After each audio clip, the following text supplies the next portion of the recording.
Breaking news హెచ్ఎస్యు విద్యార్థులపై వెంటనే కేసులు ఉపసంహరించండి పోలీసు అధికారులకు డిప్యూటీ సీఎం భట్టి విక్రమార్క ఆదేశించారు.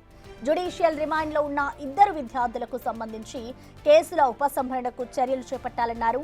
కేసుల ఉపసంహరణ క్రమంలో న్యాయపరమైన సమస్యలు ఉత్పన్నం కాకుండా పోలీసులకు సూచనలు చేయాలని న్యాయశాఖ అధికారులను భట్టి ఆదేశించారు.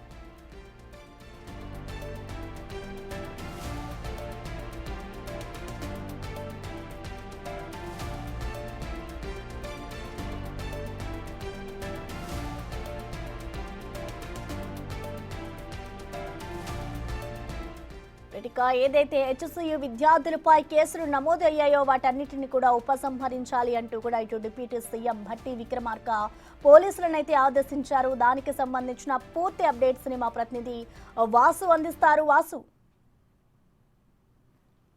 ప్రస్తుతం ప్రభుత్వం ఒక కీలక నిర్ణయం తీసుకుంది. హైదరాబాద్ సెంట్రల్ యూనివర్సిటీ భూములకు సంబంధించి ఏదైతే వివాదం కొనసాగుతుందో విద్యార్థులపై నమోదైనటువంటి కేసులను ఉపసంహరించుకోవాలని కూడా ప్రభుత్వం నిర్ణయించింది. దీనికి సంబంధించి భట్టి విక్రమార్క కీలక ఆదేశాలు జారీ చేశారు. ఎలాంటి చట్టపరమైనటువంటి ఇబ్బందులు రాకుండా న్యాయ నిపుణులతో సంప్రదింపులు జరిపి ఈ చర్యలు తీసుకోవాలి. ఇప్పటికే జ్యుడిషియల్ రిమాండ్లో ఉన్నటువంటి ఇద్దరు విద్యార్థుల అంశానికి సంబంధించి కూడా పరిశీలించి కూడా కేసులు వాపసు తీసుకోవాలంటూ కూడా ఆదేశాలు జారీ చేశారు. అంటే ఇంతకు ముందే మీనాక్షి నటరాజన్తో పాటు ఎవరైతే ముగ్గురు మంత్రుల కమిటీ సమావేశమైంది సచివాలయంలో, ఇక్కడ హైదరాబాద్ సెంట్రల్ యూనివర్సిటీ ఉపాధ్యాయ సంఘంతో పాటు మరొక మేధావులు పౌర సంఘం నేతలతో పాటు పలువురితో భేటీ అయినటువంటి అనంతరం సివిల్ సొసైటీల ఎవరైతే సమావేశమైనటువంటి ప్రభుత్వం ఒక కీలక నిర్ణయం తీసుకుంది. అయితే వాళ్ళు కొన్ని డిమాండ్లు ప్రభుత్వం ముందుంచారు. ఇప్పటివరకు హైదరాబాద్ సెంట్రల్ యూనివర్సిటీలో జరిగినటువంటి ఆ గొడవకు సంబంధించిన నేపథ్యంలో కూడా విద్యార్థులపై నమోదైనటువంటి కేసులను ఉపసంహరించుకోవాలని కూడా డిమాండ్ చేశారు. మరోపక్క యూనివర్సిటీలో ఉన్నటువంటి పోలీసులను వెనక్కి రప్పించాలి, అక్కడ ఉన్నటువంటి ఆంక్షలన్నీ కూడా తొలగించాలని కోరినటువంటి పరిస్థితి. అయితే పూర్తిగా వీటన్నిటిని పరిశీలిస్తామని హామీ ఇచ్చింది ఈ మంత్రుల కమిటీ. కానీ కొద్దిసేపటి క్రితమే ఒక కీలక నిర్ణయం తీసుకుంది. ఎవరైతే విద్యార్థులు ఈ కేసుల్లో ఉన్నారో వాళ్ళకి సంబంధించి కేసులు ఎత్తివేయాలంటూ కూడా అధికారులకు భట్టి విక్రమార్క ఆదేశాలు జారీ చేశారు. అంతకు ముందే జరిగినటువంటి సచివాలయంలో ఈ సమావేశానికి సంబంధించి కూడా ఏదైతే విద్యార్థి సంఘాల జేఏసీ ఈ సమావేశానికి రావడానికి వాళ్ళు ఒప్పుకోలేదు. ఏదైతే వాళ్ళు పెట్టినటువంటి షరతులు విద్యార్థులపై కేసుల ఎత్తివేతకు సంబంధించి కావచ్చు, అక్కడ ఉన్నటువంటి పోలీస్ ఆంక్షలను తొలగించే అంశానికి సంబంధించి కావచ్చు కొన్ని డిమాండ్లు పెట్టింది. అంటే సమావేశానికి ముందు ప్రభుత్వం అంగీకరించిన నేపథ్యంలో జేఏసీ హాజరు కాలేదు. కానీ ఇప్పుడు ఉపాధ్యాయ సంఘాలతో పాటు సమాజ సేవ సంబంధించినటువంటి ఎవరైతే సివిల్ సొసైటీకి సంబంధించినటువంటి వాళ్ళతో పాటు పౌర సంఘం సంబంధించినటువంటి కొంతమంది కీలక నేతలు వాళ్ళతో చర్చలు జరిపినటువంటి అనంతరం ప్రభుత్వం యొక్క కీలక నిర్ణయం తీసుకుంది.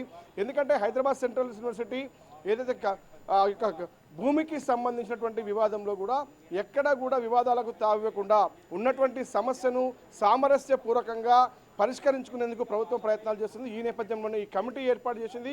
ఈ కమిటీ మేధావులతో కూడా భేటీలు, చర్చలు, సమావేశాలు నిర్వహిస్తూ ఉంది. ఎవరైతే ఈ యొక్క ఆర్టిఫిషియల్ ఇంటెలిజెన్స్తో కూడా ఫేక్ వీడియోలు క్రియేట్ చేసి చాలా పెద్ద ఎత్తున కూడా వీటిని సర్క్యులేట్ చేసిన నేపథ్యంలో వాళ్ళపైన దర్యాప్తు చేసేందుకు ఇప్పటికే సైబర్ క్రైమ్ పోలీసులతో పాటు వివిధ పోలీసులు ఇప్పటికే రంగం సిద్ధం చేశారు. నోటీసులు జారీ చేసి విచారించిన పరిస్థితి కనిపిస్తుంది.